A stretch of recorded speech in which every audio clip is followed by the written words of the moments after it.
Bonjour à tous, j'espère que vous nous entendez bien à distance. Nous sommes particulièrement heureux de vous retrouver pour cette réunion de rentrée hybride de- des équipes d'enseignants et d'intervenants en formation à distance. C'est vraiment important pour nous. En effet, c'est la première qui est réalisée au cours de ces 25 années d'existence de la formation à distance. C'est une occasion de faire un point sur les moments forts de cette année. Donc, ça sera l'occasion de balayer le calendrier, on le verra tous ensemble. Ce sera l'occasion également de parler de nos nouveaux dispositifs d'enseignement à distance, donc KitWebEx et tous nos équipements de télévision, de moniteurs pardon, tactiles, présenter tout ça. Ça sera l'occasion de vous présenter également toutes les équipes qui se sont fortement enrichies au service des enseignants et de la pédagogie pour nos étudiants à distance. En premier point, ça me paraît logique et c'est un plaisir de demander, de céder la parole tout de suite à Benjamin Dreton, notre directeur qui est ici présent. Benjamin. C'est fort. Ça paraît ici, voilà. C'est Louis qui regarde. Oh, waouh. Ah non, c'est toi qui cale. Je suis impressionné. Bonjour à toutes, bonjour à tous. Ravi de vous accueillir ce soir pour cette réunion. On m'a demandé de faire très court. Je vais faire très court. Juste rappeler une chose, vous dire que la formation à distance, c'est forcément à l'IE un marqueur, une spécificité. On travaille dessus depuis des années et vous savez que depuis 2 ans, on a un projet de modernisation de cette formation à distance qui est portée par l'équipe de direction et aussi par les enseignants, par vous qui participez. Et aujourd'hui, ce soir, on en a une première concrétisation. Je suis un peu ému, je trouve ça assez impressionnant. Voilà, donc on va commencer, je pense, et les équipes vont vous le dire, on va rentrer dans une nouvelle ère. En tout cas, on a un saut technologique qui est très fort et c'est pour nous extrêmement important de vivre et de vous présenter ça ce soir. Voilà, je voulais vous remercier parce que bah, c'est vous qui allez travailler maintenant avec ce dispositif. J'espère que vous y trouverez beaucoup de joie, de simplicité peut-être aussi, on va voir. Mais en tout cas, que ça vous amènera à travailler vos cours. C'est toujours un peu particulier, un cours d'enseignement à distance, et d'essayer peut-être de le faire avec plus de pertinence. En tout cas, on en est assez intimement persuadé. Je terminerai un mot, je voudrais juste par un mot, pardon, je voudrais remercier les équipes qui ont construit progressivement ce projet. Alors, on pense bien évidemment aux services numériques, informatiques, on pense aussi à la formation à distance, mais je sais qu'il y a eu plein d'autres services qui se sont agrégés à un moment ou à un autre. Merci beaucoup à vous, merci dans la création de ce projet et aussi, j'en suis sûr maintenant, dans son développement. Voilà, un dernier mot pour remercier le pilote, Jean-Christophe, hein, qui depuis un an, œuvre très, très fortement. Ça lui consomme énormément de son temps. Et c'est un peu grâce à lui si aujourd'hui on est capable de faire cette retranscription, j'ai presque envie de dire. Donc, comment on a dit cette retransmission, mondovision, c'est de la mondio. Je suis vraiment impressionné. Je ne sais pas si vous êtes là, vous allez faire beaucoup avec autant de caméras, mais bon, vous aurez fait plus l'habitude que moi. Merci beaucoup, Jean-Christophe, pour cet investissement. C'est une première concrétisation. Je sais qu'il y en aura beaucoup d'autres. Je vous souhaite une belle réunion. Profitez bien. Et une belle année à vous. On accueille les étudiants la semaine prochaine. C'est notre dernière rentrée et on sait qu'elle va être particulière, mais qu'elle va être belle. Voilà, bonne année à vous, enseignants. Dernière rentrée de l'année universitaire. Ouais, non, je vais essayer d'en faire un autre. Merci à vous et bonne réunion. Merci Benjamin. Merci pour cette présentation, enfin pour ces mots introductifs, pardon. Euh, on a, on a effectivement de nouveaux équipements qui sont à notre disposition. Je vais vous les présenter au fur et à mesure. Mais avant toute chose, dans les nouveautés, il y a les nouveaux. Et je voulais d'abord féliciter, remercier et encourager toutes les nouvelles personnes, enseignantes et intervenantes, qui vont rejoindre l'équipe. Merci à elles. Certaines sont dans la salle, certaines sont à distance. Sachez que toute l'équipe est là pour vous accompagner, vous aider à prendre possession de ce dispositif pédagogique qui est vraiment particulier. C'est vraiment important pour nous que vous puissiez vous l'approprier, le saisir pour vous sentir à l'aise sur une forme de pédagogie particulière, mais vraiment, vraiment passionnante et très, très innovante à partir de cette année, encore plus en tout cas. Mais c'est nouveau, c'est pour la partie visible de l'iceberg. Et sous l'eau, nous avons, c'est bien le mot pour le moment, actuellement ils sont bien débordés. Ils sont nombreux. Je tiens à les remercier. Certains sont présents ici et d'autres à distance. Toute l'équipe d'enseignement à distance pilotée par Mathieu, Nadine, Jean et Céline. Merci vraiment à vous pour tout votre investissement qui est particulièrement élevé en ce moment. Nadine et Jean, je sais à quel point c'est difficile et vraiment merci du fond du cœur pour toutes les équipes. Il n'est pas avec nous, je tiens à le remercier. Celui qui nous a beaucoup aidé actuellement, c'est Thomas, qui nous a permis de faire face à la montagne de travail qu'on a actuellement jusqu'à la rentrée. Et on espère qu'il y aura plus clair d'ici 15 jours. Mais on est bon, tout est prêt, nous allons attaquer. Et c'est sans compter tout le pôle numérique, avec une toute neuve équipe, une équipe toute fraîche, autour de Jean-François. Et on a également Jean-Loïc et Léo, que vous ne voyez pas ici, qui sont à la technique, mais tout à l'heure, sûrement sur un plan large, on aura le moyen de les voir, oui, qui nous permettent d'avoir ces dispositifs totalement fonctionnels et qui sont toujours là dès qu'on a le moins de petits soucis pour vraiment intervenir. Cette équipe numérique est enrichie spécifiquement pour la FAD de 3 nouvelles arrivées dès la semaine prochaine. Nous avons Sarah qui va nous rejoindre comme assistante en ingénierie pédagogique, qui va nous aider à transformer les contenus que nous avons pour la FAD en des contenus plus adaptés à la transmission de compétences et de connaissances dans le savoir-faire numérique. Nous avons également, alors, ce qui est bien avec la distance, c'est qu'on peut vraiment profiter d'animation en direct. Nous avons également la chance de recevoir 2 apprentis. Tout d'abord, Raphaël, qui va nous accompagner sur l'évolution de notre plateforme. Et ça, c'est un enjeu énorme pour notre année. Nous allons, c'est sûr maintenant, changer de plateforme à la rentrée 2025. Et tout ce que nous voulons, c'est faire au moins aussi bien que ce que nous avons. Donc, il y a un énorme travail préparatoire pour que la nouvelle plateforme soit ergonomique, conviviale, performante par rapport aux attentes des étudiants et des usages des enseignants.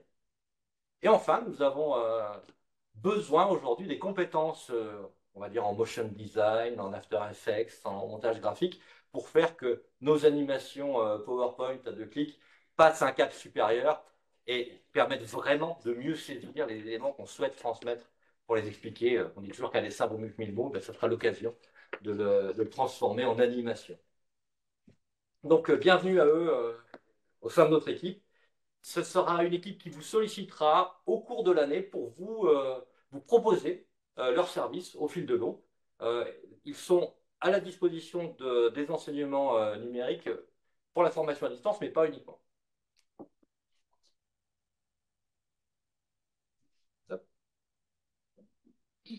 C'est l'occasion maintenant de passer la parole à Mathieu, qui est à distance. Mathieu, qui est notre chef de service d'enseignement à distance, pour les précisions de calendrier de l'année. Mathieu, c'est à toi. Eh bien, écoutez, bonjour à tous. Alors oui, quelques mots sur les calendriers. Effectivement, Nadine, vous avez dû vous envoyer cette semaine les calendriers, vous avez dû les recevoir. Donc, effectivement, avec les dates de devoir d'entraînement et puis les dates de classe virtuelle avant le devoir et après le devoir. Alors, il faut savoir que l'organisation est complexe. Et c'est vrai que toute modification pour notamment ces classes virtuelles, ça devient très difficile, voire même des fois quasiment impossible, notamment pour les 3 formations qu'on a choisi de mettre en apprentissage, car en fait tous les calendriers sont déposés au CFA et avec les étudiants d'apprentissage, on ne peut en aucun cas bouger ces dates. Voilà. Ensuite, quelques mots sur les dates importantes de l'année. Donc, Jean-Christophe l'a dit tout à l'heure, donc on va se retrouver la semaine prochaine pour le premier regroupement, la rentrée du 14 au 16 pour les matières du semestre 1. Ensuite, donc, on arrivera donc au mois de mars, du 17 au 19 mars pour ces examens de ces matières du semestre 1. S'en suivront le deuxième regroupement pour les matières du second semestre, le 20 et le 21 mars. Et puis, pour terminer sur ces matières, au mois de juin, le 2 et 3 juin, donc les examens des matières du semestre 2. Voilà. Si nécessaire, il y aura une session de rattrapage au début du mois de septembre. Par rapport à ces regroupements, il faut vraiment être présent à l'IAE, car beaucoup d'étudiants en fait viennent de loin et c'est vrai que nous on les motive vraiment beaucoup à venir. On attend pour la semaine prochaine un petit peu plus de 200 étudiants, ce qui est quand même inédit, hein. On n'a jamais eu autant de personnes. Quelques mots sur les réunions WebEx. Vous avez dû recevoir une invitation pour vos classes. Alors, dans un souci de simplification, ce qu'on va faire cette année, c'est que on va vous envoyer dans la semaine par mail un code WebEx. En fait, que ce code, il faudra le renseigner directement dans la salle. On vous expliquera ça tout à l'heure, sur la tablette de la salle de cours. Voilà, très très simple. Par rapport à la plateforme Canvas, donc elle va être ouverte en fin de semaine à tous les étudiants de l'enseignement à distance, mais également à vous aussi, enfin elle l'est déjà. Par rapport à l'identification, il va y avoir un petit changement. Donc pour les enseignants IAE, il va falloir utiliser vos identifiants université. En fait, c'est sans le suffixe @Poitiers IAE. Pour les intervenants extérieurs, je vais vous envoyer cette semaine à chacun un mail individuel avec vos identifiants de connexion et avec l'adresse de la plateforme. Voilà. Et puis maintenant, donc pour vous expliquer un petit peu comment fonctionne WebEx, on va vous présenter une vidéo démonstration.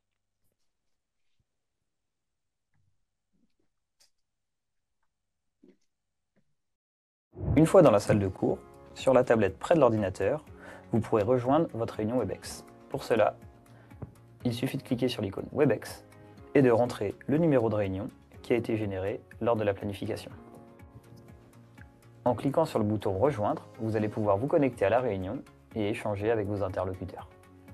Si vous souhaitez partager votre écran, il suffit de simplement de cliquer sur Partager, puis Partager en appel, afin que le contenu de l'ordinateur connecté soit affiché à vos interlocuteurs.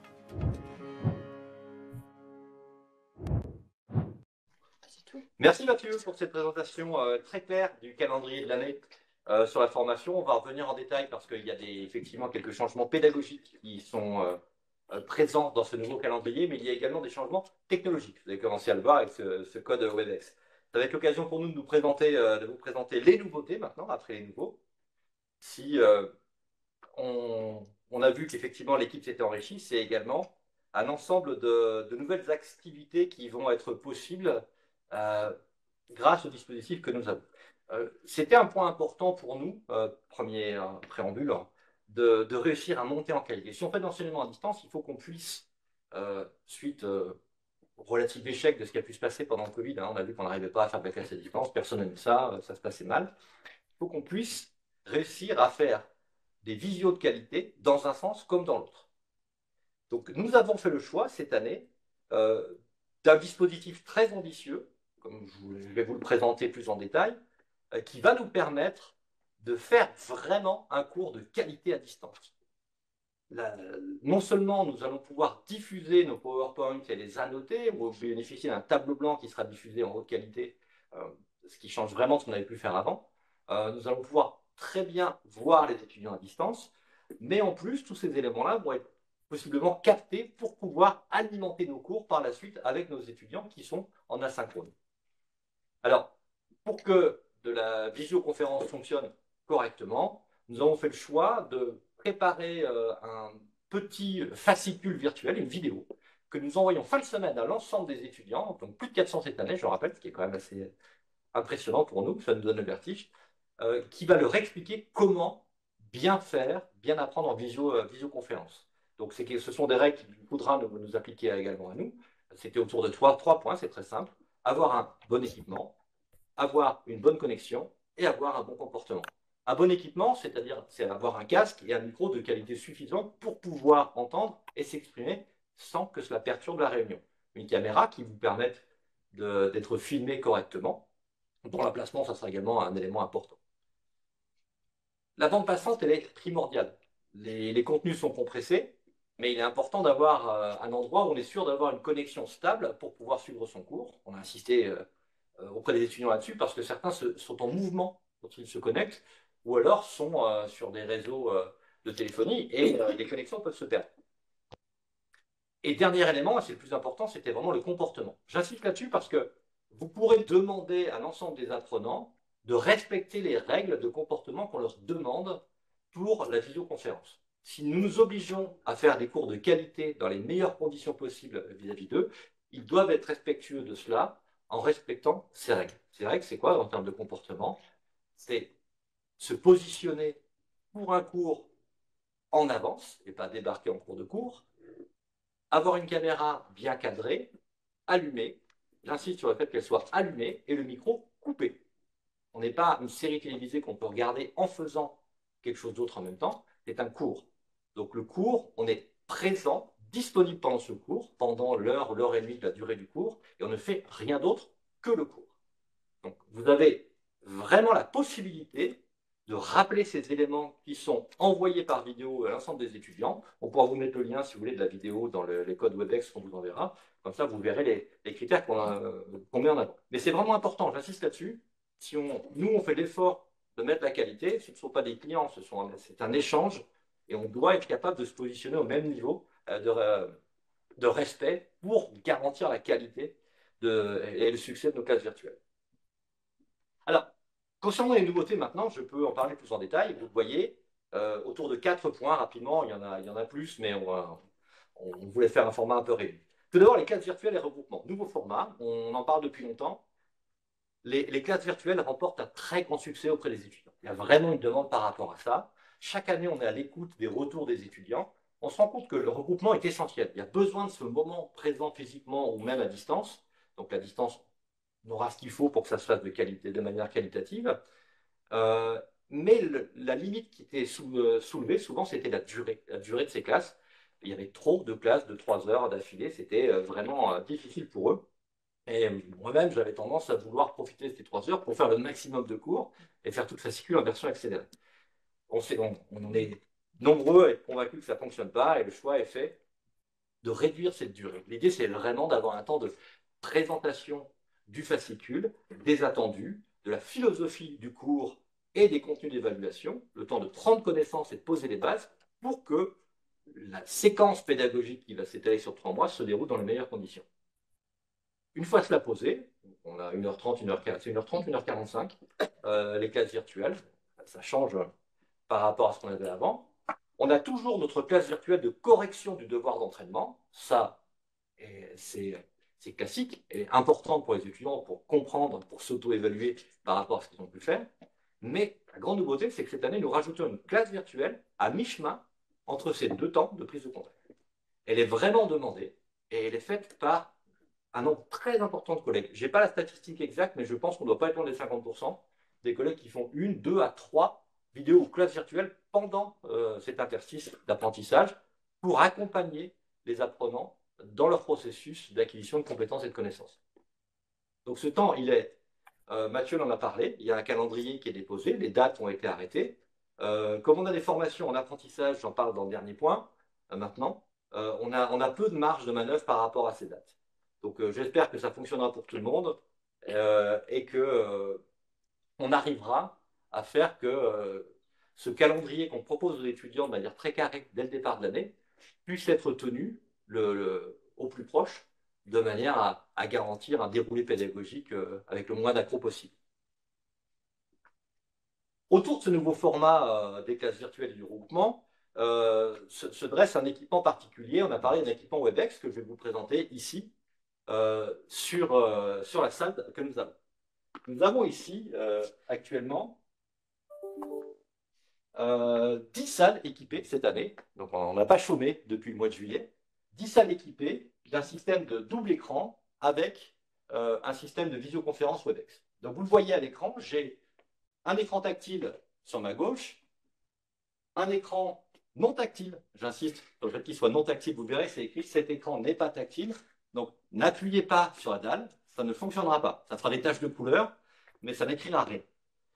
Qui vont vous permettre à la fois de diffuser votre PowerPoint d'un côté, d'annoter votre PowerPoint, mais également d'utiliser un tableau blanc, de rajouter des grilles, un tableau Excel que vous pourrez compléter, par exemple, choisir l'outil que vous souhaitez utiliser sur ce tableau. Il est retransmis à l'identique aux étudiants à distance.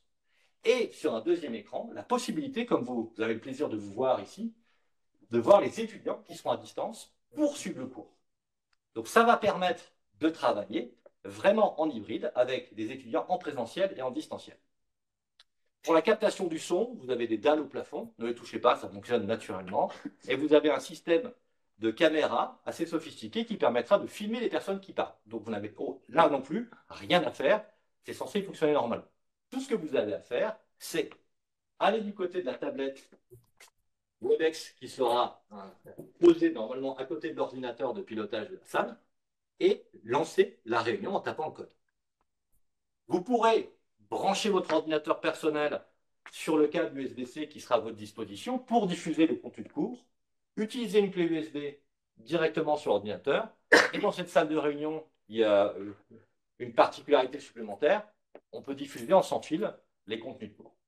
Dans tous les cas, vous aurez une équipe pédagogique qui sera à votre disposition pour vous accompagner et vous permettre de prendre en main l'équipement le temps du démarrage et du lancement de votre cours. La plupart des collègues de l'IAE ont le plaisir d'essayer ces équipements depuis la rentrée de septembre. Et effectivement, les premiers jours, on peut le dire, on peut remercier l'équipe du pôle numérique pour leurs interventions régulières pour nous dépanner parce qu'il y avait toujours des petits éléments qu'on n'avait pas forcément anticipés. Donc ces installations numériques Webex dans nos salles, elles sont opérationnelles. Je vous l'ai dit, nous en avons aujourd'hui 10 équipées, ce qui est un effort considérable pour nous permettre de retransmettre simultanément les 10 classes de nos 10 formations en parallèle. C'est vraiment, Benjamin nous disait tout à l'heure que c'était un enjeu stratégique. On a vraiment mis les moyens à la hauteur de cet enjeu stratégique. Alors pour que cela fonctionne, nous avons une équipe, hop, j'en profite, sur l'écran vous avez un bouton qui vous va de sélectionner la source et vous choisissez la source qui vous intéresse. D'ailleurs, c'est peut-être l'occasion de voir une vidéo pour vous expliquer comment fonctionne cet écran tactile. Bonjour, donc maintenant qu'on vous a expliqué comment connecter le matériel et vous connecter à une source ou à une autre, on va étudier la façon dont on contrôle l'écran tactile de la même façon qu'un curseur sur l'ordinateur fixe ou l'ordinateur portable. Ici, je suis connecté à l'ordinateur fixe de la salle. Tout ce que j'ai à faire, c'est naviguer dans cet ordinateur pour trouver la présentation que je souhaite utiliser. Une fois que j'ai sélectionné et ouvert cette présentation, toujours en utilisant mon doigt comme un curseur, j'active le mode diaporama et je suis à présent dans un diaporama de la même façon que je le serais sur mon ordinateur portable. Pour défiler les diapositives, tout ce que j'ai à faire, c'est faire un léger geste de la droite vers la gauche sur l'écran avec mon doigt, comme ceci. Je peux bien sûr faire circuler la présentation dans les deux sens. Si je souhaite à un moment ou à un autre quitter le mode diaporama, je clique une fois, ça active une barre d'outils sur la droite de l'écran et je sélectionne la dernière icône vers le bas. Si je souhaite, pour une raison ou pour une autre, annoter ou faire des petits dessins sur mes diapos, c'est très simple. J'appuie sur l'icône flamme qui ouvre la barre d'application et en raccourci, j'ai l'application Annoter. Une fois que cette application est ouverte, je suis par défaut sur un stylet dont je peux choisir la couleur. Par exemple, je souhaite un stylet en bleu. Et je peux à présent faire des notes, des dessins. Si je m'aperçois que j'ai fait une erreur, je peux revenir en arrière, ce qui annule la dernière modification. Si j'ai commis énormément d'erreurs parce que j'ai écrit n'importe quoi, je peux sélectionner l'outil gomme, qui est juste à côté du noir et juste avant la poubelle, qui me permet d'effacer beaucoup de modifications à la fois. Si, hop, pour une raison ou pour une autre, j'ai vraiment fait absolument n'importe quoi sur toute la diapositive, il m'est possible de supprimer toutes les annotations d'un seul coup en appuyant sur l'outil corbeille. Si je souhaite pré-modifier une diapositive, mais ne pas faire apparaître les modifications, je n'ai qu'à cliquer sur l'outil œil. Je peux cliquer une nouvelle fois sur l'outil œil et les modifications précédentes réapparaissent. Une fois que j'ai fait un certain nombre de modifications, si par exemple à la suite d'un échange avec les étudiants, il y a des informations importantes qui sont ressorties et que je souhaite pouvoir leur transmettre, il m'est possible de faire une capture d'écran qui pourra être soit sauvegardée rapidement dans un dossier par défaut, soit enregistrée dans le chemin que je souhaite en sélectionnant l'option Enregistrer sous. Quand j'ai fait un certain nombre de modifications, si je ne pense pas à les sauvegarder et que je quitte l'outil Modification, on me proposera automatiquement de sauvegarder une capture d'écran des fois que je souhaiterais la conserver. Si vous avez besoin de régler la hauteur du dispositif, il faut maintenir appuyé en même temps les deux boutons de réglage pendant environ 2 secondes. Vous entendrez un petit bruit et vous aurez un léger déplacement de l'écran qui vous montre que le déplacement est désormais déverrouillé. Vous pouvez alors augmenter la hauteur de l'écran ou abaisser l'écran pour que ce soit plus ergonomique pour vous. Au bout d'un moment, le système de déplacement de l'écran se reverrouillera automatiquement. Vous avez juste en dessous de l'écran une barre d'outils. De gauche à droite, vous avez tout d'abord le bouton de mise en veille ou de mise en veille profonde en cas d'appui prolongé. Vous avez ensuite les boutons de réglage de volume. À gauche, baisser le volume. À droite, augmenter le volume. Cela traite uniquement les haut-parleurs de l'écran. Vous avez ensuite le bouton d'ouverture des applications. Cela ouvre la barre d'application avec en raccourci les captures d'écran et les annotations, mais d'autres applications sont disponibles. Vous avez à droite du bouton d'application le bouton Freeze. Celui-ci fonctionne de la même façon que sur un vidéoprojecteur. La présentation est à présent bloquée et si je déplace la présentation sur mon écran ou sur mon ordinateur personnel, cela ne se répercutera pas sur l'écran tactile. Une fois que je désactive le Freeze, les deux écrans sont à nouveau synchronisés. À droite du bouton Freeze, vous avez le bouton tactile. Celui-ci désactive la fonction tactile de l'écran. Si vous souhaitez réactiver la fonction tactile, vous appuyez à nouveau sur ce bouton jusqu'à ce que la lumière redevienne blanche et vous avez de nouveau accès à la fonctionnalité tactile. Enfin, tout à droite de la barre d'outils, vous avez le bouton de sélection de la source qui, comme son nom l'indique, permet de sélectionner la source. Une fois la séquence d'enseignement terminée, n'oubliez pas, pour sauver la planète et faire baisser les factures de l'IAE, de mettre le dispositif en veille avec une simple pression sur le bouton de mise en veille. Merci. On peut remercier Bruno Ferral pour cette présentation très dynamique, très claire et très humoristique. Elle aussi, cette présentation est disponible sur notre plateforme. Si vous la souhaitez, si vous souhaitez la revoir, que vous ne la trouviez pas, demandez-la à nos équipes et nous enverrons le lien. Dernier point de notre présentation maintenant, c'est l'occasion de vous parler de l'apprentissage. En effet, parmi les énormes changements entrepris cette année, on se dit qu'il n'y en avait pas assez, on s'est rajouté la possibilité d'ouvrir des formations en alternance, et ça a été le cas du M2 Finance et Ingénierie Financière, du M2 Commerce International et du M2 Management International. Alors, le temps des annonces et du lancement du programme, nous avons un premier recrutement qui nous indique que c'est possible, qui sera une vraie opportunité de test, pour le dire différemment, on a un petit effectif, mais en tout cas, c'est vraiment l'occasion pour nous de lancer la démarche de l'apprentissage en formation à distance. Donc, nous avons, comme Mathieu l'a dit, déposé des calendriers au CFA.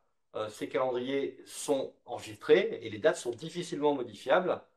Merci par avance de faire au mieux pour pouvoir les respecter. Nous avons déposé donc des jours d'alternance, temps de travail entreprise et temps de travail IAE. De la même manière, vous ne pouvez pas demander aux étudiants de réaliser du travail sur des périodes qui soient des périodes entreprises. Voilà pour les grands éléments de présentation de l'année. On pourrait en parler longuement, surtout sur tout ce qu'on va mettre en place cette année. Je vous le rappelle qu'on va travailler à ce changement de plateforme, on va travailler à l'ergonomie de nos contenus, à l'enrichissement de nos cours et la diversification des animations.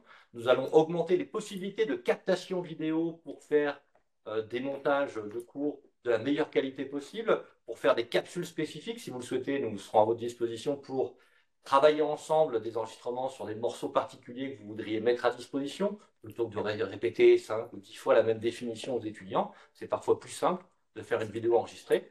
Nos équipes sont à votre disposition pour travailler sur chacun de vos projets pédagogiques. C'est vraiment l'idée. Pour terminer ce moment d'échange, nous avions prévu une demi-heure de présentation. Et bien voilà, nous y sommes. C'est le moment d'un temps d'échange pour pouvoir répondre à vos interrogations au fil des questions. Donc à distance, n'hésitez pas, vous connaissez le principe, il y a une petite main que vous pouvez lever pour prendre la parole. Vous pouvez utiliser le chat également si vous avez des questions. Je laisserai voir Jean en webmaster le suivi du chat si nous avons des éléments qui nous sont indiqués. Ah bon, je vais un peu vite. Donc la salle aussi peut prendre la parole. Alors, Evelyne. Oui, bah justement, ça concernait le chat. J'ai envoyé des petits messages pendant la réunion et on ne reçoit pas en fait d'alerte quand on reçoit un message ou une réponse à une des questions qu'on a posées. Très bien, alors je n'aurai pas forcément la réponse technique, mais merci pour la remontée. J'essaie de comprendre. C'est-à-dire que… Par exemple, j'ai envoyé un petit mot à Marine, j'ai dit bah, bonjour Marine, ça me fait plaisir de te voir. Elle a répondu. bah, si je ne reclique pas sur spécifiquement son lien pour savoir si elle m'a répondu, je ne peux pas le savoir. Je n'ai pas d'alerte en fait. Alors d'un côté, ça permet la concentration. Mais, mais comme tous les messages disparaissent, eh ben, en fait, voilà, j'en ai envoyé un à Bruno qui n'a pas dû le voir. Je lui ai dit, ah T'as super ta présentation. Donc en fait, voilà. t'as un petit Donc point bleu en bas à droite qui s'allume quand même hein, quand tu l'envoies. quand tu l'envoies, mais quand tu le reçois. Ouais, si, quand tu m'as répondu et j'ai eu un petit point bleu qui s'est Ah, mis ben j'ai hein, pas au niveau vu de la alors. bulle. Ah, Donc, il y Mais a un bon, point faut bleu. vraiment le voir, hein, honnêtement. Mais bon, d'accord. après. Ah, nous avons un premier exemple de travail des communautés. Apprenant. Merci. Bon, l'autre, en tout cas, je regarderai ça pour voir si, voir comment on peut le mettre en évidence. Justement, j'ai une question. Alors, allez-y, Sophie, peut-être en premier. Oui, alors merci beaucoup pour toutes ces nouveautés, toutes ces présentations. C'est très intéressant et très clair. Une petite question parce que j'ai été confrontée à ça justement en utilisant le nouvel équipement en présentiel. J'ai un diaporama avec animation, enfin, défilement ligne par ligne. Et en fait, en tactile, il ne prenait pas le défilement ligne par ligne. Donc en fait, je l'ai fait avec euh, la souris de l'ordi. Voilà, c'était pour savoir s'il y avait moyen de récupérer tactilement le défilement ligne par ligne. Oui, bonne question. Évidemment, le Promethean, l'ordinateur tactile, permet de récupérer pas mal de fonctionnalités d'un ordinateur PC. Pour les Mac, désolé, il y en a un peu moins. Mais c'est la particularité de Mac, hein, c'est un système assez fermé. Mais pas forcément toutes. Et donc, au niveau de l'animation, ce qu'on a à disposition au niveau du pôle numérique, ce sont des mini-télécommandes Bluetooth où tu as un dongle que tu mets sur ton ordinateur et qui te permettra de zapper les diapos directement de ton ordinateur. Ce qui est l'équivalent de la souris, hein. C'est la même logique. L'écran permet de passer les diapos statiques l'une après l'autre. S'il y a des animations, forcément, il a du mal à comprendre le signal que tu envoies. Alors, selon le type de PowerPoint, tu as néanmoins en bas de l'écran du PowerPoint les boutons que tu peux faire afficher qui te permettent de choisir le type de défilement. Mais pas sûr, ça peut dépendre des versions que tu as. Et après, il te suffit de toucher le bouton sur l'écran pour le valider. Ok, merci. Je t'en prie. Alors là, on a l'occasion d'avoir la salle, on peut aussi. Ouais, très bien, c'est exactement l'occasion que tout le monde se voit à distance et des deux côtés. Alors, comme ça, j'ai l'occasion de voir. J'ai pas forcément. Je suis un peu loin pour voir qui a la parole. Monsieur Ridis, je vois que vous avez la main levée. Oui, moi c'était juste une question technique, pareil, hein, désolé. Hein, Alors, est-ce qu'on est obligé de passer par. Pardon? Non, vas-y, je t'en prie, Ouais. monsieur Reyes. Je On disais, t'écoute. est-ce qu'on est obligé de passer par l'application? Il faut passer par l'application ou il faut passer par. Parce qu'en fait, là, je suis passé, je retrouve plus mes connexions, etc. Est-ce qu'il faudra se connecter? Je vais poser la question mieux que ça. Est-ce qu'on sera obligé de se connecter à son compte WebEx habituel? Ou là, je suis par exemple non vérifié, c'est-à-dire que je suis passé en tant qu'invité parce que j'arrivais pas à me connecter, je retrouvais plus mes codes, etc.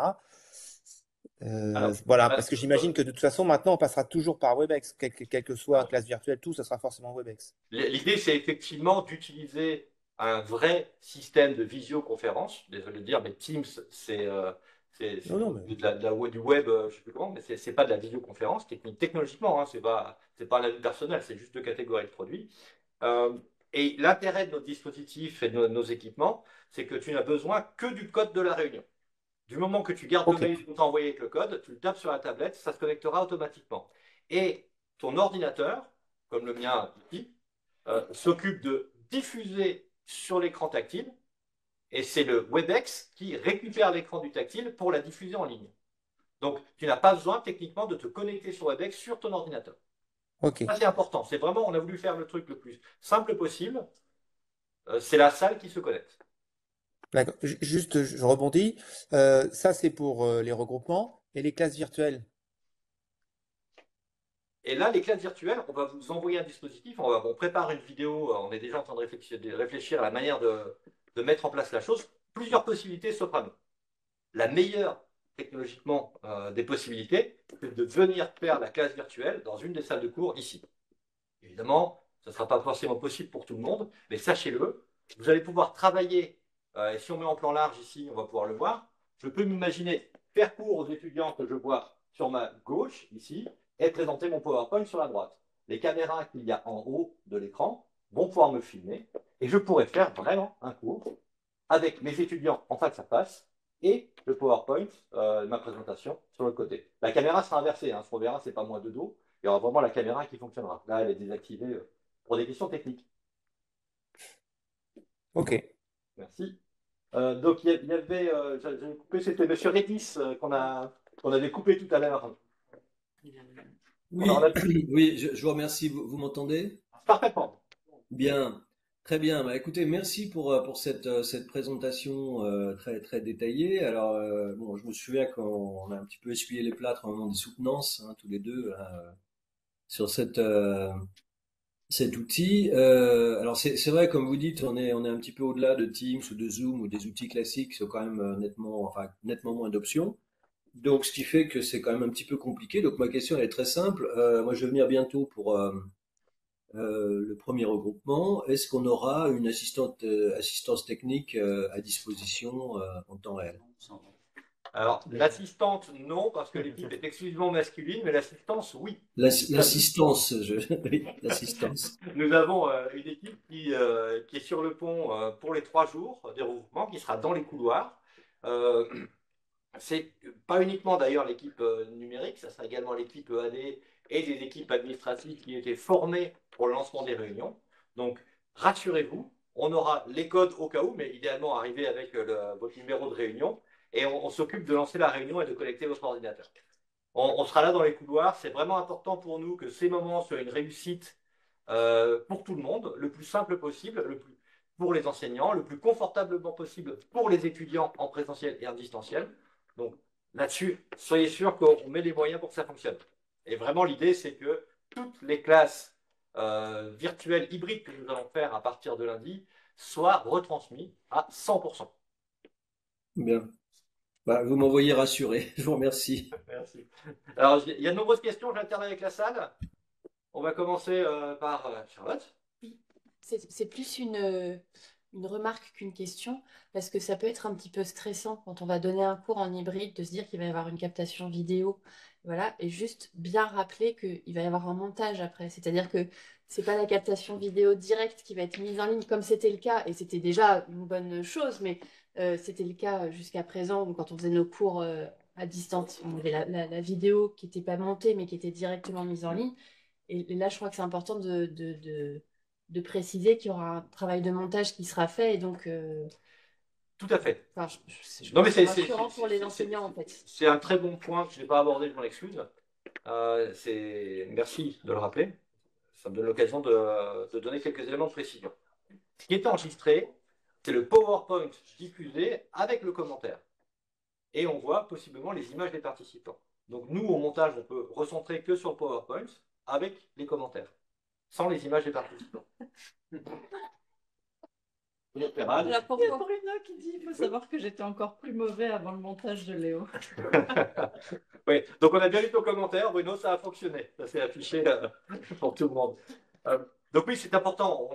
Là, ce que vous voyez en direct, c'est une petite démonstration de ce qu'on aimerait faire, c'est-à-dire organiser de temps en temps des conférences à distance pour les étudiants, où on puisse inviter du monde, organiser des tables rondes, montrer que c'est vivant. Mais nos cours, ça sera la version un cran en dessous, hein, c'est-à-dire qu'on va devant un écran faire un cours le plus classiquement du monde possible, où on va pouvoir animer, commenter notre PowerPoint. Pour finir de répondre à la question de tout à l'heure, qui était de savoir comment on fait pour les regroupements, les classes virtuelles. Donc, idéalement, on peut le faire ici. Les salles seront à disposition, on va les réserver. On en a 10. Il n'y a jamais 10 classes virtuelles simultanées. Donc, on est sûr d'avoir une classe. On a même encore des plus petites salles équipées. Donc, possiblement, on peut aller à 14 cours simultanés. Et si vous le faites chez vous, il vous faudra créer un compte WebEx avec votre adresse Univ. Si vous n'avez pas d'adresse Univ, Mathieu en a parlé tout à l'heure, il y a une procédure particulière. On va vous envoyer l'ensemble des informations. Conservez bien, je sais qu'on vous envoie beaucoup de mails, hein, mais conservez bien ces informations, elles sont importantes, elles vont vous servir toute l'année. Donc, la vidéo qu'on indique aux étudiants pour la qualité de l'enseignement à distance, il faut se l'appliquer à nous-mêmes. C'est-à-dire qu'à partir du moment où on fait une classe virtuelle de chez soi, il faut qu'on soit dans un endroit calme, que la caméra soit bien posée, qu'on ait une bonne bande passante, qu'on soit bien cadré. et qu'on ait un minimum structuré son intervention. Enfin bon, évidemment, chacun maîtrise sa pédagogie, je ne rentre pas sur ce terrain-là, mais je parle plutôt de la partie technique qui va faire qu'en face, le fait d'avoir mis les moyens pour bien faire son cours, on peut être exigeant de la part des étudiants. J'espère que j'ai répondu à la question de Charlotte sur les inquiétudes qu'il pouvait y avoir sur l'enregistrement. On fait un cours le plus classiquement du monde, en fait, sauf que les étudiants sont en partie devant, en partie sur un écran de télévision, et on essaie d'animer l'ensemble des deux classes, physiques et virtuelles, avec les mêmes règles qu'on pourrait imposer à une classe normale. J'avais vu Claire qui avait la main levée. J'alterne un peu. Tout à fait. Rebonjour à tous et bonjour à ceux que je n'ai pas vus aujourd'hui. Moi, j'ai une question un petit peu intéressée. Je vois tout en bas de ma fenêtre WebEx que je peux activer des sous-titres sur cette réunion, ce qui était déjà le cas avec Teams et ce qui a mené à un certain nombre de grandes crises de rire quand on intervient dans une langue étrangère. Et j'aurais voulu savoir, est-ce qu'il est prévu qu'on puisse la désactiver parce que je cherche depuis quelques minutes en vain. Et Jean-Christophe, je suis très heureuse de te dire que tu parles un anglais absolument parfait pour les sous-titres. J'avais noté que l'accent était très bon. Ouais. Alors, c'est une question qu'on avait commencé à creuser, mais pas l'idée de les supprimer. Au contraire, c'était de les rajouter. Aujourd'hui, WebEx propose un sous-titrage exclusivement anglais, je ne suis pas sûr. Je crois qu'il y avait le français également. Donc, on peut choisir la langue pour que le... J'ai pas trouvé où est-ce qu'on pouvait choisir la langue. Hein. Hop. Alors, bonne question. Donc, on va te poser la question, voir si c'est un paramétrage qui se fait au niveau des administrateurs. Il me semble qu'on l'avait testé, nous, en interne. Moi, j'ai testé le sous-titrage sur PowerPoint. C'était assez rigolo sur la nouvelle version. Vous pouvez, dans l'option d'affichage PowerPoint, tenter une traduction de vos propos directement en ligne. En tout cas, une retranscription. Donc là, vous voyez, je fais une tentative de retranscription de ce que je suis en train de raconter. Donc sur PowerPoint, on peut dire que ça fonctionne pas mal.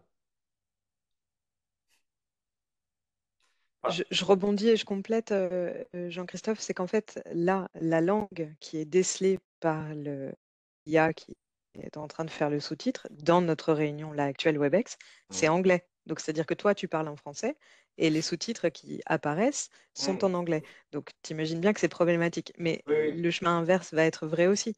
Il faut qu'on regarde dans les paramétrages d'organisation de la réunion, possiblement. Merci en tout cas d'avoir soulevé ce point. On va l'intégrer rapidement.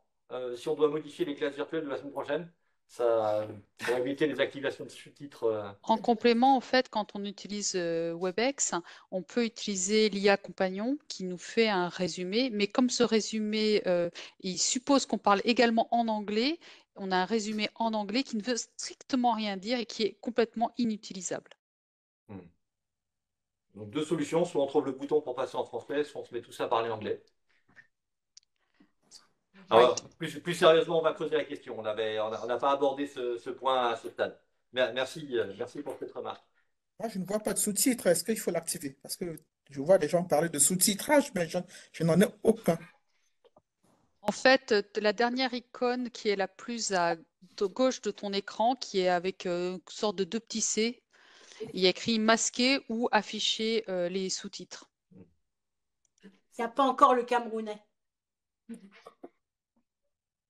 C'est comme une petite bulle de bande dessinée. On va creuser et on fera un tuto là-dessus si on trouve une réponse pertinente. Merci en tout cas. Ewan.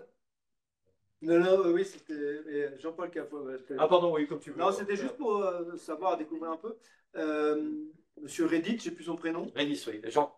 Jean, quand il a parlé, on ne le voyait pas, c'est parce qu'en fait, il avait éteint sa caméra. Tous ceux qui n'ont pas leur caméra sont dans les plus 12 là et on ne les voit pas à l'écran, c'est ça? Tout à fait. J'ai fait le choix pour la réunion. Ah, c'est toi qui as choisi ça. Okay. Quand vous avez le plan large, vous voyez que sur l'affichage, on ne voit pas tous les participants à la réunion. Si je fais le choix d'afficher l'intégralité des participants, on va pouvoir voir tous ceux qui n'ont pas allumé leur caméra directement sur la tablette. Donc, comme c'est pas sympa de voir des initiales, l'idée c'était de les enlever de la scène et de ne laisser que les personnes qui avaient fait le choix de se montrer. Pour les étudiants, l'idée c'est vraiment de leur demander à tous d'allumer leur caméra pour pouvoir vraiment faire un cours en face à face, même si c'est face à face virtuel. Il y a pas mal d'options qui permettent, vous l'avez vu tout à l'heure quand Mathieu s'est exprimé, on l'a mis en premier plan, donc directement depuis la tablette, on l'a mis sur la scène, tout simplement, c'est en 2 clics, pour 2 clics, là aussi, pour le mettre en avant, et après on peut mettre 2 personnes sur la scène et qui doivent parler en même temps, on peut choisir, c'est vraiment assez ergonomique, assez simple d'utilisation au niveau de la tablette. Et ça va très loin en termes de paramétrage, mais pour cela, il faut les droits administrateurs, et ça se fait depuis un ordinateur et une console. Et c'est Jean-François, notre WebEx Master. Ça y est, ils ont les sous-titres en Jean-Paul avait français. levé la main depuis longtemps, mais je sais pas si... Jean-Paul, on t'écoute. Merci et encore bonsoir à tous et pour ceux que je n'ai pas eu avant. J'avais 2 petites questions. Je ne sais pas si la première est une question qui est à la suite de celle de M. Redis par rapport à l'accompagnement technique par l'équipe informatique, informatique. Je voulais savoir si c'était pas possible. Je pense qu'on l'avait envisagé aussi, on en avait parlé à la réunion plénière de rentrée, s'il était possible de préparer un mémo et le mettre à disposition dans toutes les salles. On pourra bien Parce que, sûr mettre... parce que c'est la deuxième fois que Bruno fait la présentation, j'ai comme l'impression de la découvrir. Donc, alors, c'est une présentation que tu as peut-être pu voir le jour de la rentrée des personnels en présentiel. Donc, c'est l'occasion de la voir une deuxième fois. Tant mieux. Donc, tu vois, c'est que ça sert de rediffuser. Hein, c'est le principe de l'apprentissage, de la répétition en tout cas. Tout ça sera à disposition alors soit en ligne. On ne va pas vous mettre un lien web sur le bureau. On peut vous mettre des QR codes peut-être. À voir la manière de vous aider là-dedans. L'idée, c'est je parlais d'un mémo écrit. Simplement. Un mémo écrit. Si je peux me permettre. Alors, j'ai Jean-François qui va prendre la parole. C'est pas Jean-François. Jean-Louis, pardon. Aujourd'hui, je suis en Bonjour. Oui, alors pour ça, en fait, il y a déjà des affiches sur les bureaux, mais elles ne sont pas du tout visibles, on est conscient, avec un résumé des fonctionnalités de base, en fait. L'idée, c'est on va la retravailler pour intégrer toutes les fonctionnalités intéressantes et le mettre sur le mur plastifié, quoi. Mais c'était déjà pensé. Et avec aussi les numéros pour pouvoir nous appeler. Merci, Ouais. merci Jean-Luc. Merci Jean-Louis, désolé. La deuxième question, oui. Jean-Christophe, bon, c'est parce que je pensais au départ qu'il y avait des micros intégrés, soit sur l'ordinateur, soit dans la salle. Là, je vois que tu as un micro-cravate. J'aimerais savoir si pour tous nos cours, y compris en formation initiale, hein, parce qu'on aura aussi l'occasion de l'utiliser, est-ce qu'il faudrait un micro-cravate ou alors c'est exceptionnellement que tu l'as mis aujourd'hui Non, en fait, c'est un faux. C'était pour faire semblant. Il n'est pas branché. Je me suis dit que ça ferait bien pour donner l'impression d'avoir un côté professionnel. Plus sérieusement, sur le plan que tu peux voir, et merci beaucoup pour le cadrage, tu vois les plaques blanches qui sont filmées ici, ce sont les micros des salles, donc tu n'as pas besoin de micro.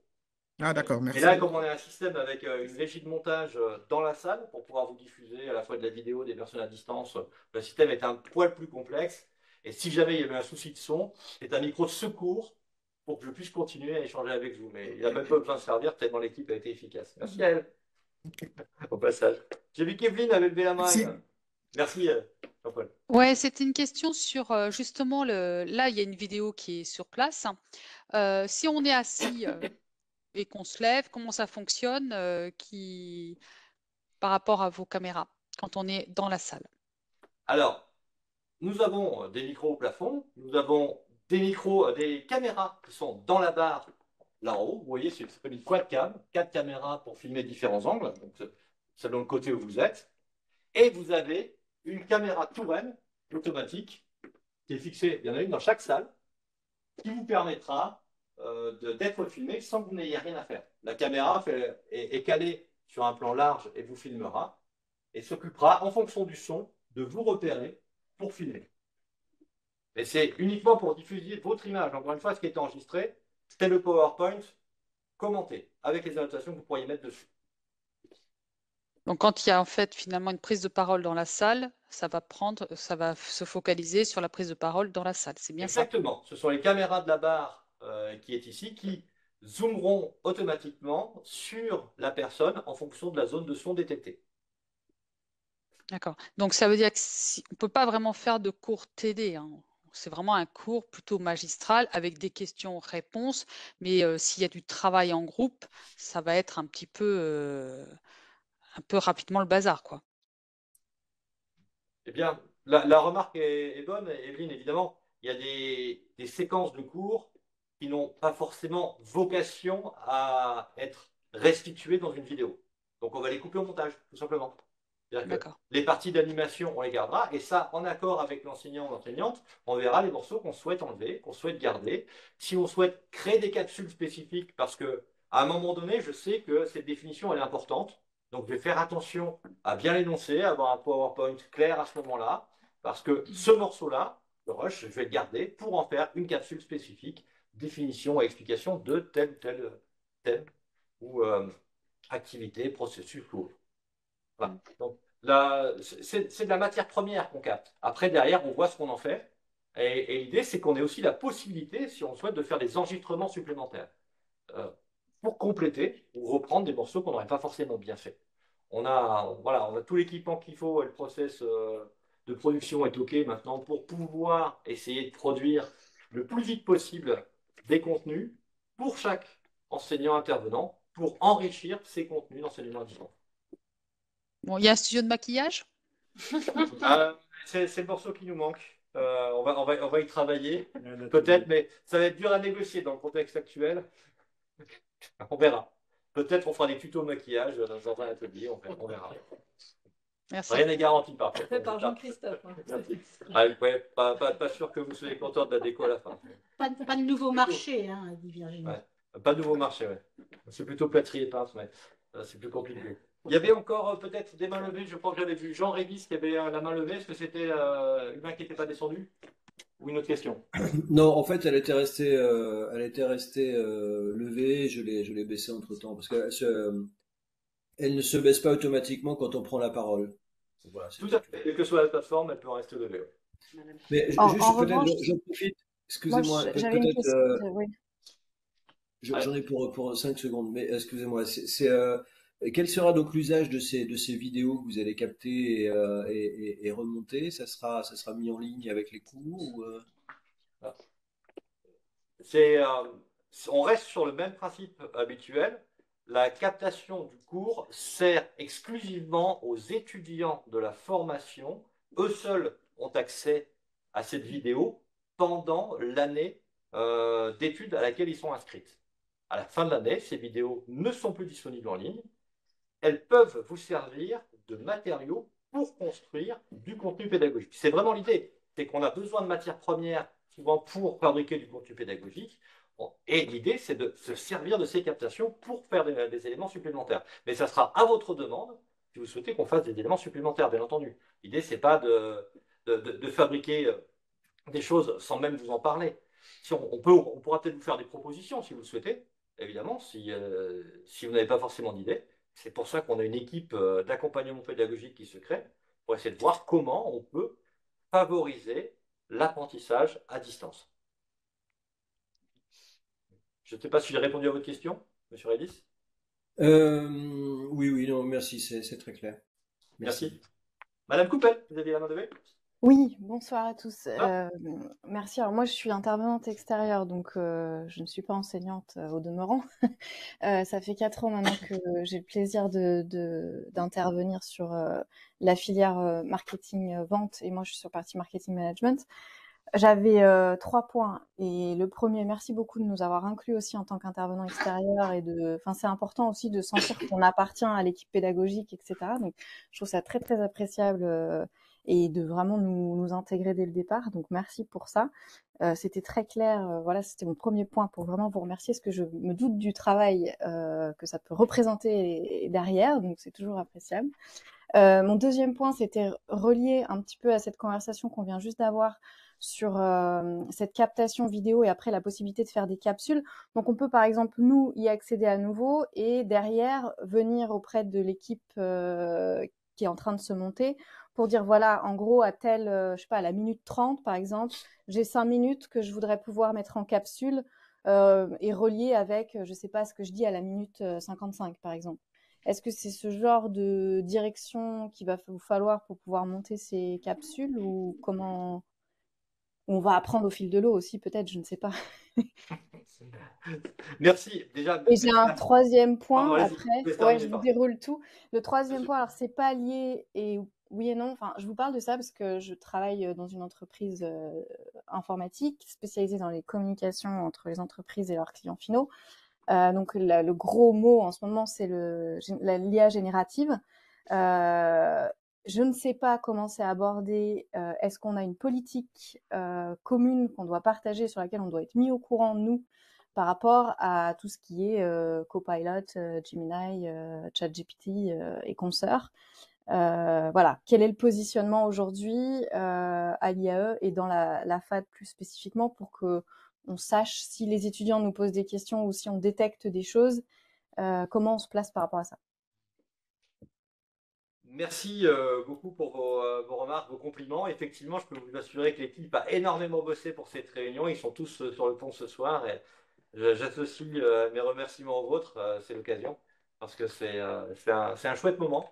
C'était important pour nous d'avoir ce temps d'échange avec l'ensemble des participants à l'enseignement à distance. J'ai du mal à trouver les mots pour regrouper tout le monde, donc je dis souvent enseignants et intervenants, mais à partir du moment où on vient faire cours, voilà, on enseigne. Voilà. Je peux essayer le mot ça change, je n'aime pas beaucoup, mais je trouve que c'était important. On appartient tous à la même communauté et ce temps était vraiment essentiel. Sur le deuxième point, concernant les vidéos, effectivement, l'équipe, elle est montée, hein, elle est disponible à partir de lundi, donc avant le début des captations vidéo. L'idée, c'est de se dire, effectivement, j'ai ma vidéo, je la revois sur le site Canvas, je regarde ma vidéo, je me dis, tiens, il y a cette petite séquence qui est sympa, je pourrais en faire quelque chose. Mais est-ce que c'est uniquement la couper? Non, je peux faire mieux que ça. Je vais faire une petite animation PowerPoint pour expliquer avec deux flèches qui bougent. Ouais, mais c'est moche. Ah bah, je vais demander à ce qu'il fasse une animation pour expliquer comment ça fonctionne. Et on est capable de faire, on est une équipe de professionnels, de faire des séquences qui ressemblent à des reportages télé. C'est à ce niveau-là de compétences que nous sommes arrivés aujourd'hui. Et en plus, avec la dimension pédagogique qui est à notre disposition, et de se dire, tiens, ce concept-là, il a du mal à passer, comment je pourrais faire pour mettre en place une séquence spécifique qui va faire que ça fonctionnerait mieux. Vous l'avez dit, effectivement, et c'est l'une des grandes forces, merci à vous tous, hein, les intervenants professionnels nous apportent leur expertise, on en a besoin auprès de nos étudiants, et pour cette partie pédagogique, on met en place tous ces systèmes pour vous accompagner.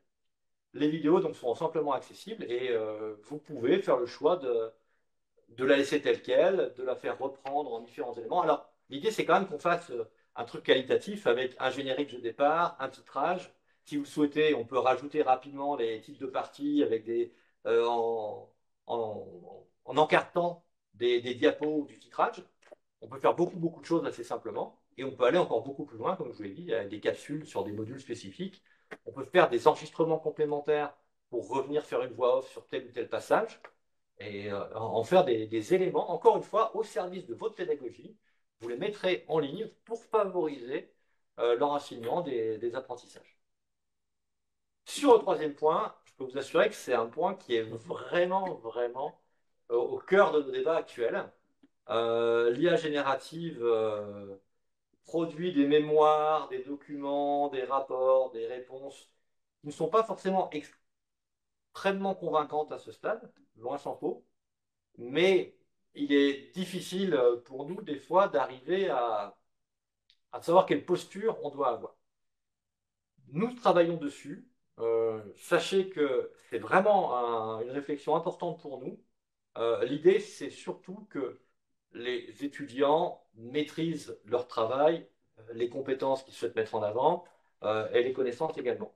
Donc, dans ce sens, différents partis sont en cours d'étude. Est-ce qu'on fait le choix de vraiment demander à que tout ce qui soit fait sur IA soit déclaré pour qu'on voit la part des choses, mais au bout d'un moment, quand on a déclaré que tout est fait avec l'IA, on n'a rien fait, mais l'étudiant a été honnête, comment on fait face à ça, et puis on n'a pas forcément atteint la réponse. Deuxième possibilité, ça serait c'est tout interdire avec des moteurs d'études, de repères d'anti-IA. On a testé, c'est quand même loin d'être convaincant à ce stade.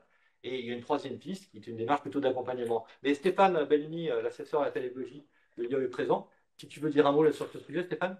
Alors, c'est pas, enfin, oui, sur ce sujet, mais c'est peut-être en complément de ce que de ce que tu viens de dire. En fait, pour la plupart des épreuves de la formation à distance, ça se fait sur table. Les épreuves sont sur table. Donc, il y a le mémoire qui est autre chose qui se fait à la fin d'année, mais les épreuves se font sur table avec le bon vieux stylo, là, ce que j'ai dans la main, là, que les étudiants vont réutiliser, quitte à se faire des entorses au poignet.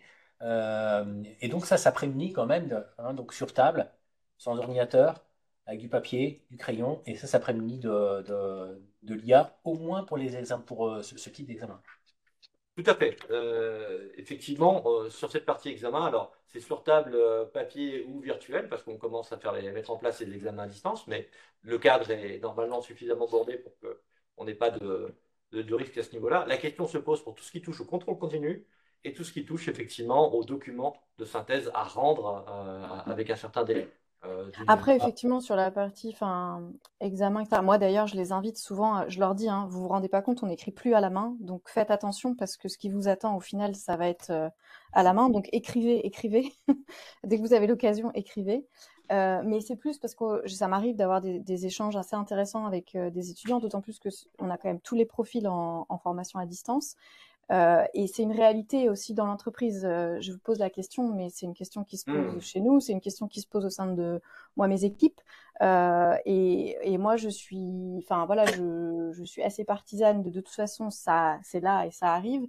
Après, moi, j'ai comme directive à mes équipes, c'est qu'on ne doit pas être dépendant de ces outils-là.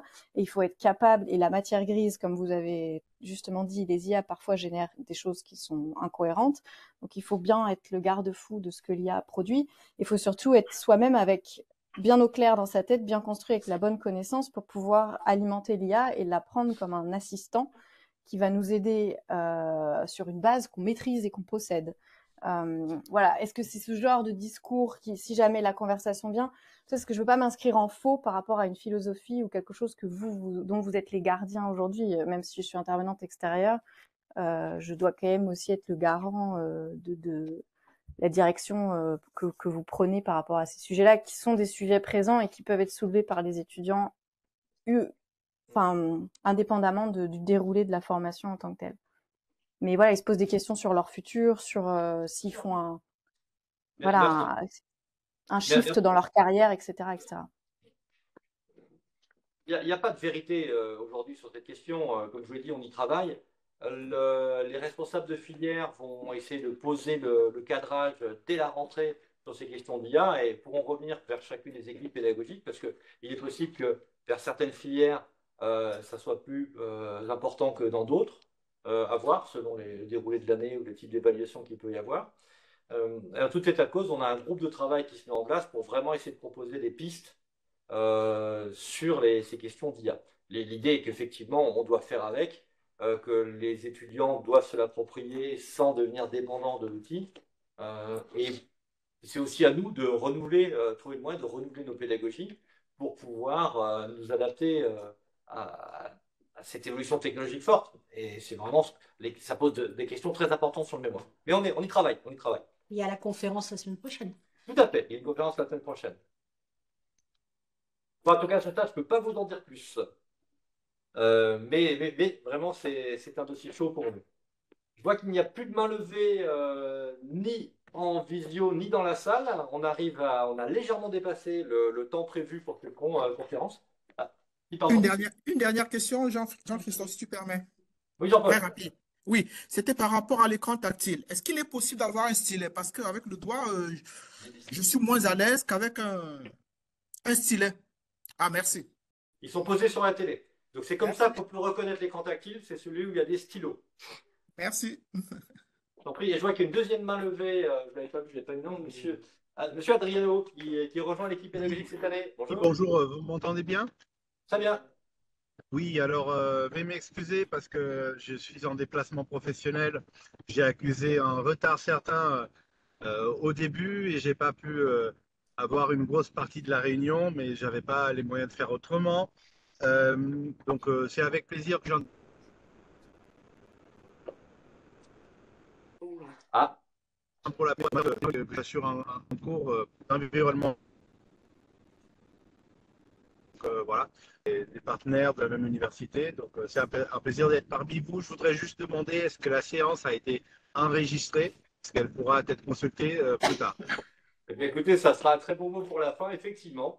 Cette séquence a été intégralement enregistrée et nous la mettrons à disposition de l'ensemble des intervenants et enseignants. On vous donnera le lien pour pouvoir la visionner à nouveau et revoir à quel point les petites vidéos que nos collègues ont pu faire sont sympas.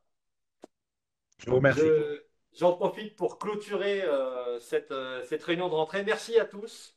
Je vous souhaite d'excellents cours, beaucoup de plaisir avec nos étudiants dans une formation vraiment atypique. C'est un plaisir de vous retrouver dès la semaine prochaine. Je vous souhaite une très belle rentrée. Au revoir.